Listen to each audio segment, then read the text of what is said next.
Olá, nessa aula nós vamos conversar sobre publicidade no CDC. Na verdade, a gente vai tratar da publicidade ilícita e das suas variações no Código de Defesa do Consumidor. O nosso ponto de partida será uma divergência doutrinária acerca do uso do vocábulo publicidade ou do vocábulo propaganda.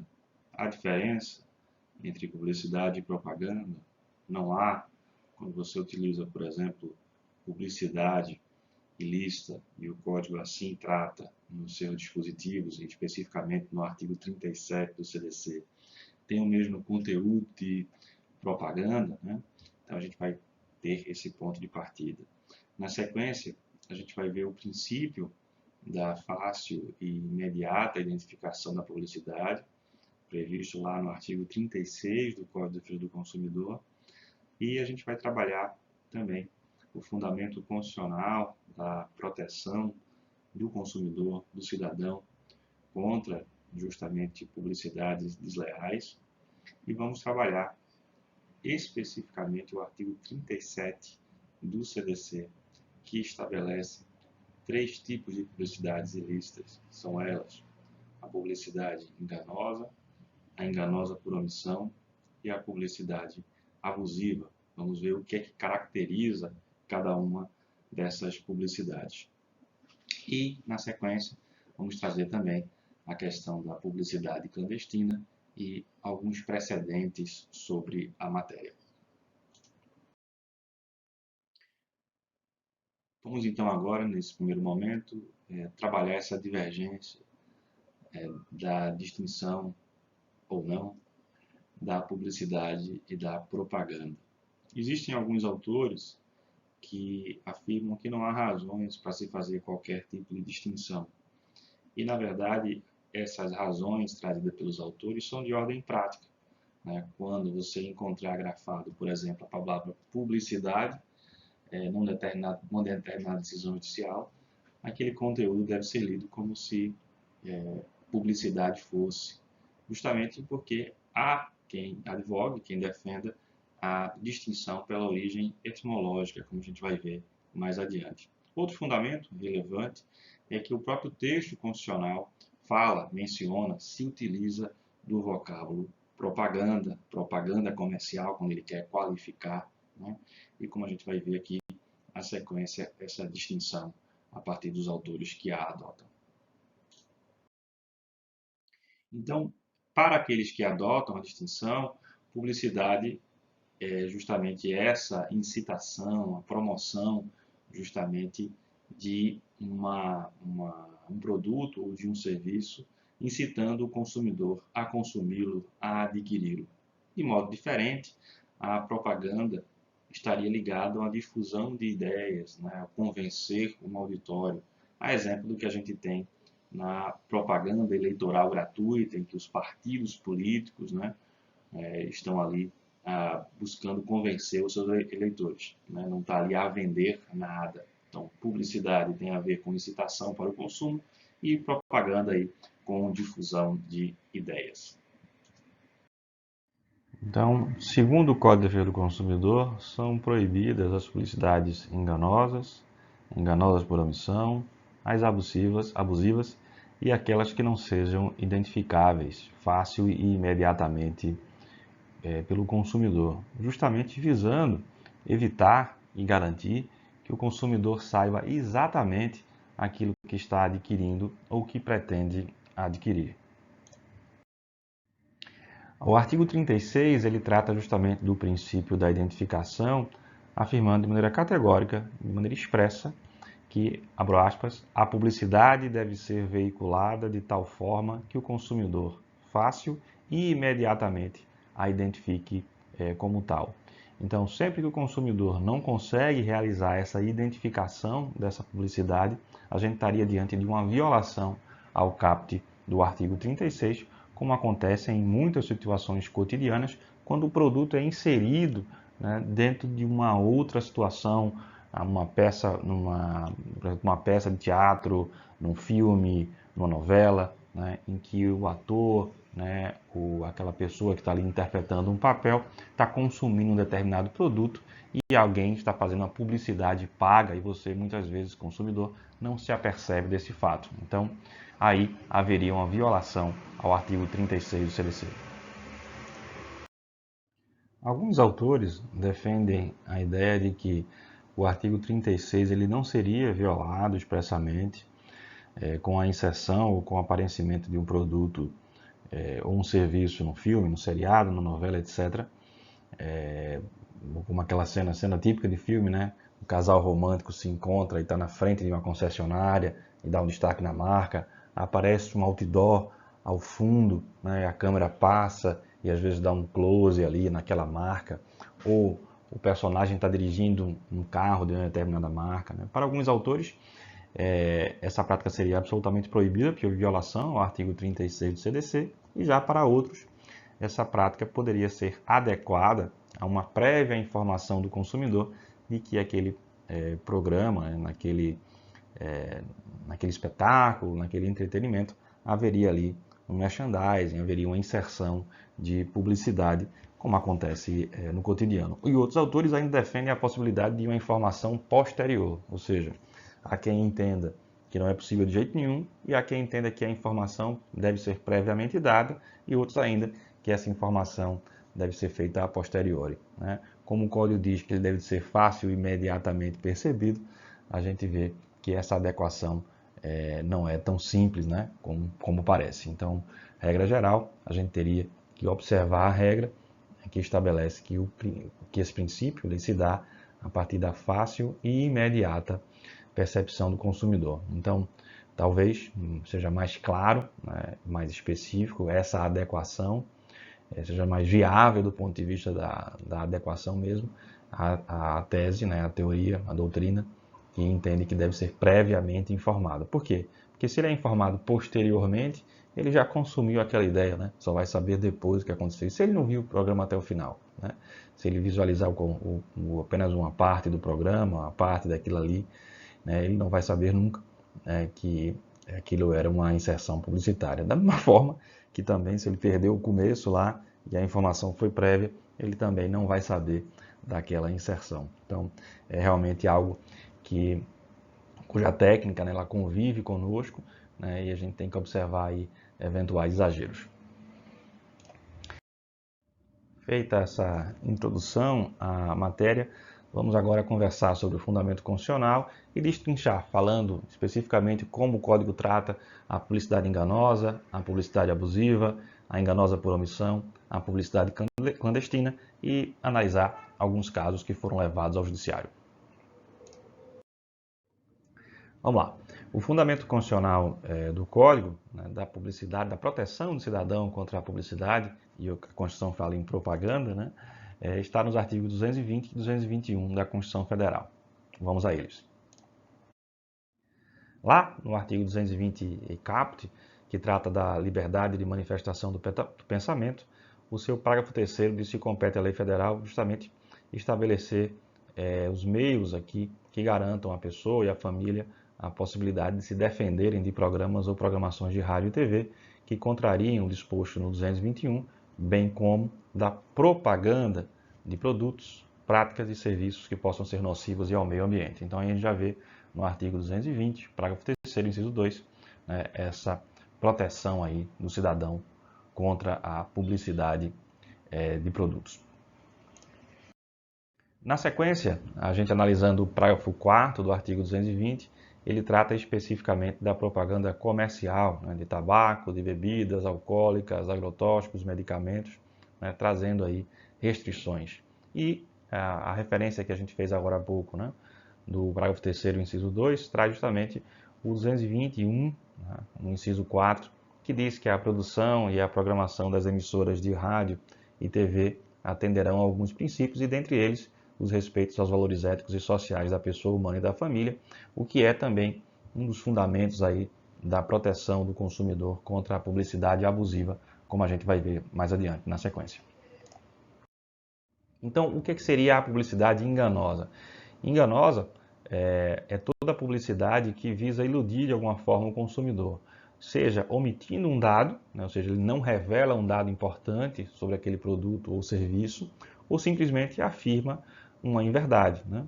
Então, tanto essa omissão quanto essa afirmação, ela pode ser parcial ou verdadeiramente falsa. Então, eu posso omitir dados ou afirmá-los indevidamente, né? Ou seja, mentir sobre um produto, exagerar sobre um produto, no todo ou em parte. E essa responsabilidade ela é objetiva, mesmo que não haja culpa do fornecedor, haverá assim mesmo a sua caracterização. Isso está expressamente previsto no artigo 37, parágrafo 1º do Código de Defesa do Consumidor. E aqui eu transcrevo, abro aspas aqui para vocês, né, fazer a leitura do dispositivo é importante. Diz lá o artigo 37, parágrafo 1º.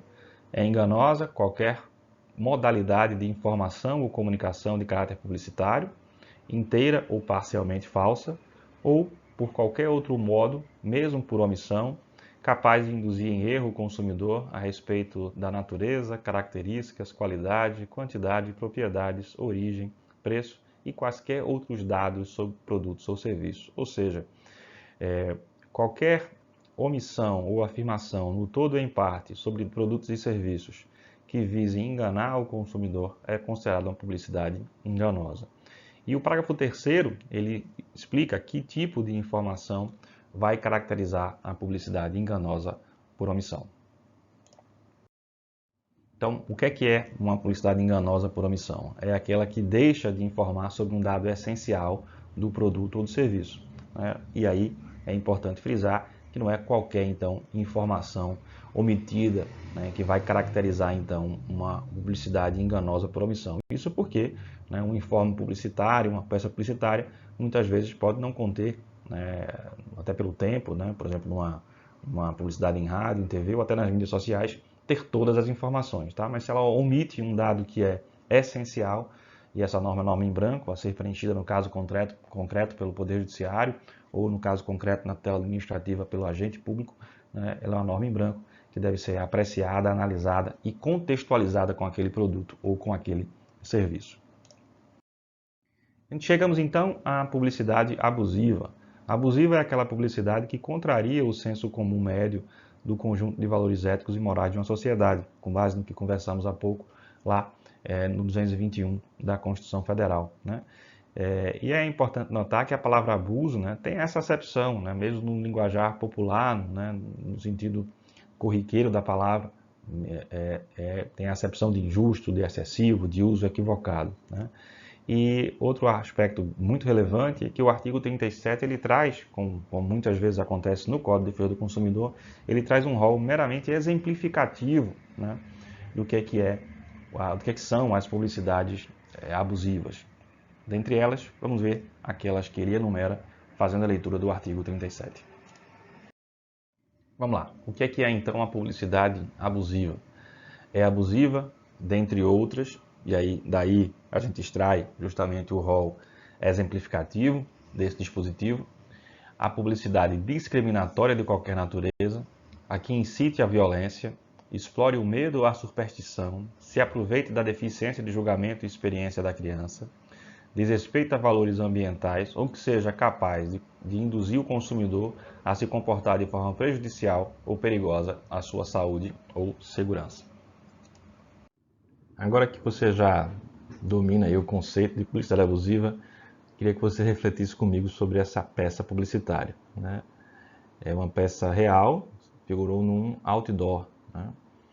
Veja o instrumento de persuasão utilizado, né? Se você entende que haveria abuso aí, né?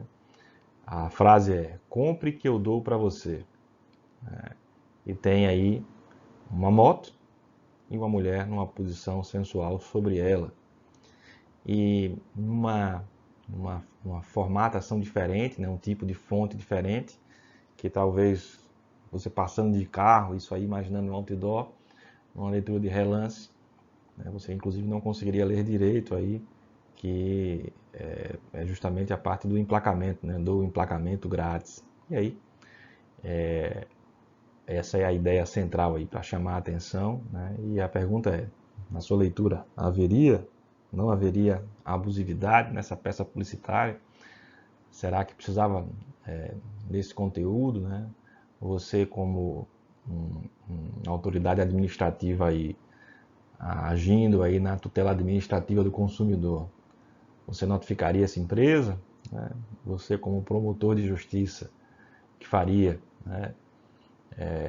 Abriria um inquérito civil, né? Ou um procedimento de investigação preliminar? Buscaria uma tutela antecipada para que esse outdoor fosse retirado? Né? Bem, na minha leitura, eu particularmente entendo que há abuso, sim, né? Viola ali, né, o conjunto de valores da nossa sociedade, né, passando aí uma imagem equivocada, né, objetificando aí a mulher também. Então, realmente é uma questão, na minha leitura, abusiva. Fica o exemplo. Outros exemplos aqui, ligados à criança, né, esse aí, uma moto, né, duas crianças numa moto, né, linha infanto-juvenil de uma determinada marca, na minha leitura, aproveitando-se aí absolutamente da inexperiência da criança. Essa outra aqui de uma marca conhecidíssima, né? Uma criança de caixinhos, né? Dourados, e a outra com chifres de demônio, né? Anjos e demônios aí representando a cor da pele, na minha leitura nitidamente abusiva. E outra aqui, né? Essa da minha época de infância, né? O cigarrinho de chocolate ao leite. Quantas vezes não fui ao cinema, né, localizado no centro da minha cidade, aqui do Recife, e tinham lá os vendedores de guloseimas, né, oferecendo esse cigarrinho de chocolate, incentivando as crianças a fumarem. Né. Isso é de uma época, estamos aí dos anos 80, né, mas aí também fica como um exemplo interessante.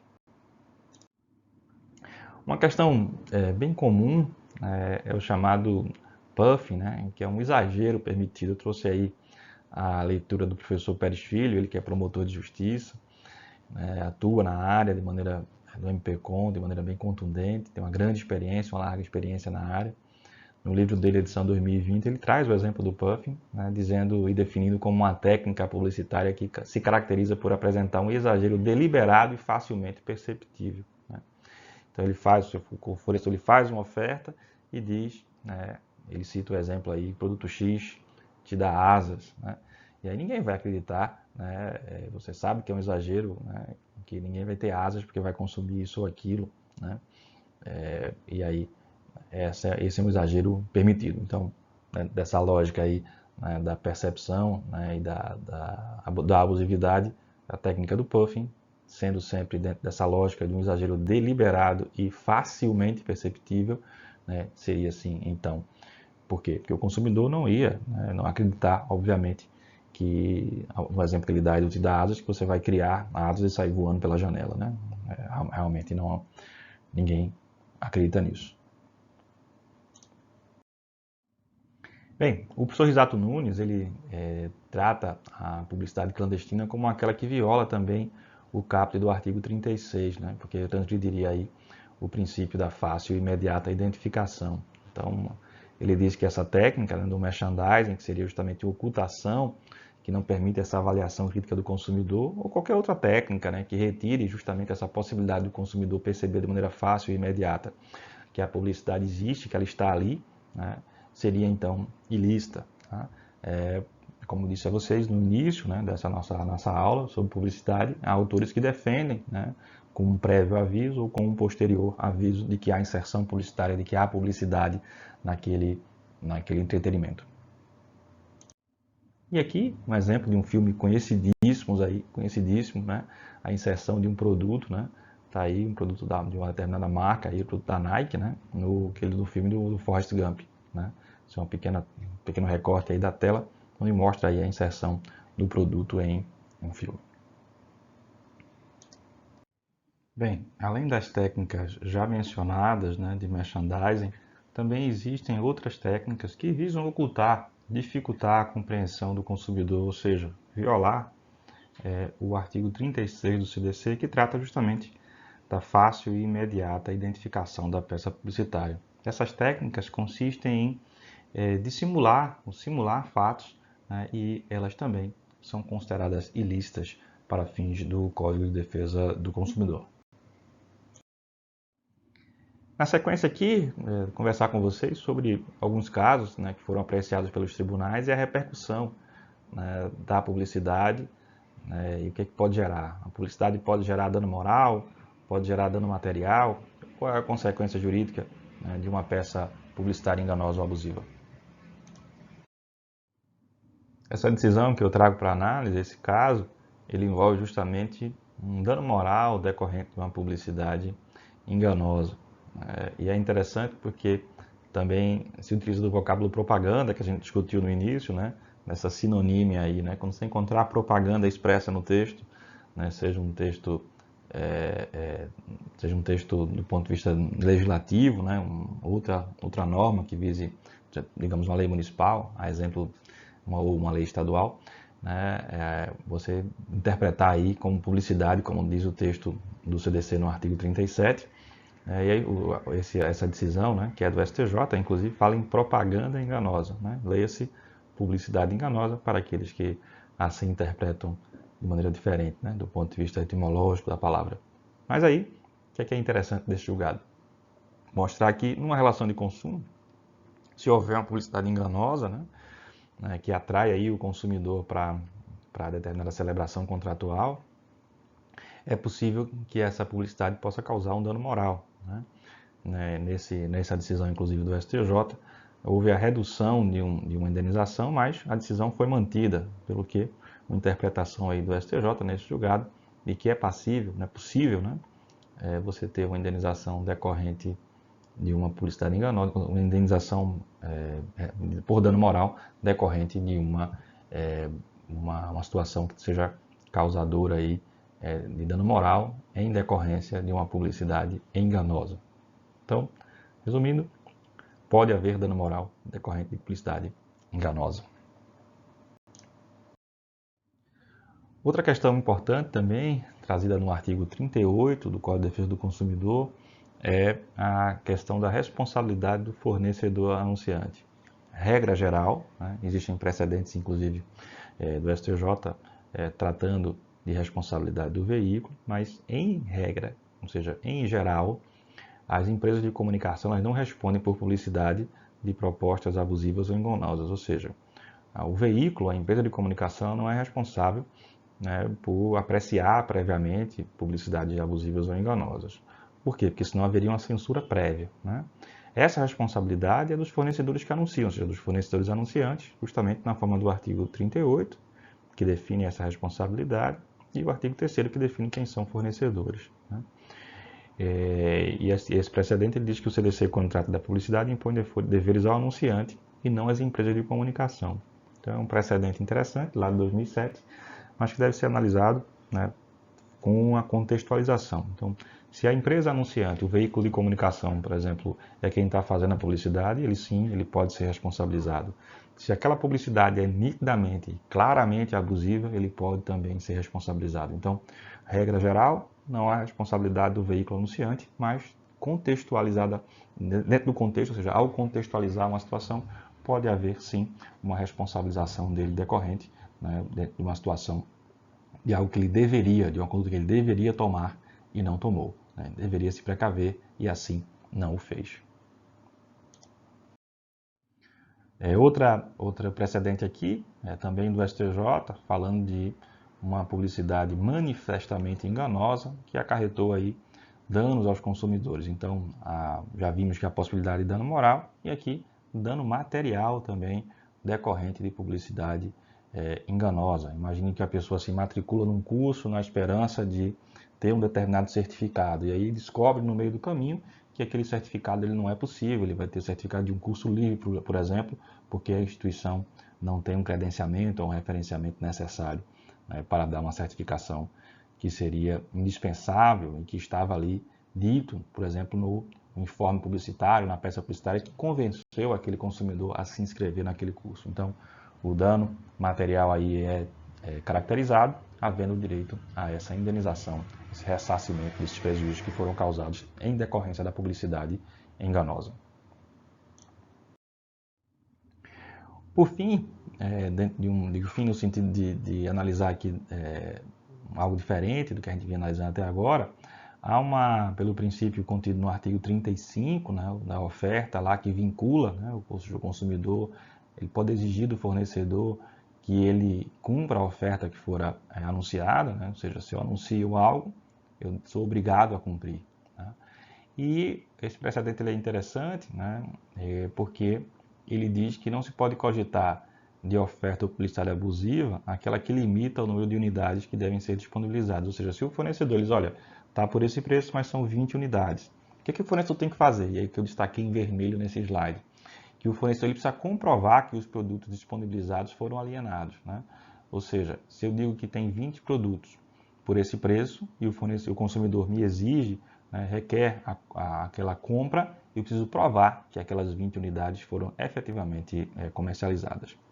Outra questão importante é que se o fornecedor ele não faz uma ressalva e o produto, como via de regra, é um produto substituível, eu posso ir lá no meu fornecedor, ou seja, eu posso ir na indústria e adquirir novamente o produto, se eu não faço a limitação, mesmo que o meu estoque acabe, há entendimento de que sim, o fornecedor ele é obrigado a vender aquele produto, mesmo que ele diga, não tem mais aqui no meu estoque, mas se ele não limitou a quantitativo, nem limitou temporalmente aquela oferta, ele é obrigado sim a vender ao consumidor. Por quê? Porque o produto, ele sendo algo feito em massa, né, um produto massificado, né, ele vai sempre existir no seu fornecedor, a não ser que na indústria, ali na fábrica, a não ser que ele tenha parado, né, ele não seja mais comercializado. Outra questão aqui de publicidade, dessa feita por publicidade enganosa por omissão, né, deixando claro aqui que numa publicidade aqui de um erro, né, induzindo o consumidor a erro, na ausência de uma informação para a concessão de um empréstimo, o consumidor ali aflito, no afã de conseguir, né, no informe não dizia que havia necessidade da concessão passar por uma prévia análise, né, uma prévia observação ali, né, deixando então essa informação omissa, né, no folheto, abro aspas aí, no folheto não há a menção de que o empréstimo não era garantido e que precisava ser aprovado. Então, induzindo aí o consumidor a erro e uma condenação aí justamente por publicidade enganosa por omissão, novamente com o vocábulo propaganda. Outra aqui, situação, mais uma vez utilizando propaganda também, né? Também uma propaganda enganosa por omissão de informação relevante, frustração legítima da legítima expectativa do consumidor, dever de indenizar aí relativa à troca de um aparelho. O consumidor recebeu uma publicidade e recebeu um aparelho diferente daquilo que havia sido propagado. Então, aí direito, né, à troca, né, dentro dessa lógica aí, né, do que fora omitido, né? Muitas vezes você tem um produto que tem uma característica ou uma subcaracterística, imagine aí o produto, sei lá, 780A, 780B, e você subtrair só essa letrinha aí, né, pode gerar um prejuízo para o consumidor de alguns reais ou de alguns milhares de reais, a depender do produto ou do serviço. Outra coisa aqui, bem comum no passado, né, um precedente aí relativamente antigo, 2007, mas era um contrato, né, que o consumidor buscou aí desfazer porque havia uma publicidade enganosa. A oferta era de um curso gratuito e quando o consumidor se inscrevia, assinava o contrato, etc., você via que tinha uma multa pesada para rescindir o contrato. Né, o consumidor caiu numa cilada aí, claro, abuso, né, porque justamente o CDZ veda aí, né, não só a utilização de publicidade enganosa ou abusiva, né, mas também a questão de informação aí clara, né, e precisa. O direito à informação é direito básico do consumidor, conforme o artigo 6º, inciso 3º, facilitando aí a sua percepção do que ele está adquirindo também, né, lá no artigo 36, como já vimos, né, direito, né, o princípio da imediata e fácil identificação, além, né, da proibição, né, reconhecendo como ilícitas as publicidades enganosas e abusivas. Aí, nesse caso, o consumidor teve o direito de desfazer o negócio jurídico com a restituição dos valores, além de perdas e danos. Trazemos, por fim, então, aqui um quadro onde a gente mostra as publicidades ilícitas. Né? Inicialmente, a gente tem Aí a publicidade enganosa, que pode se dar por ação ou omissão, lembrando que ela pode ser totalmente ou parcialmente falsa. A publicidade abusiva, né? E a publicidade violadora lá do artigo 36, violadora do princípio da imediata e fácil identificação, que pode se dar ou se caracterizar por uma publicidade clandestina ou por uma publicidade simulada ou dissimulada, como nós pontuamos. A gente se vê na próxima aula.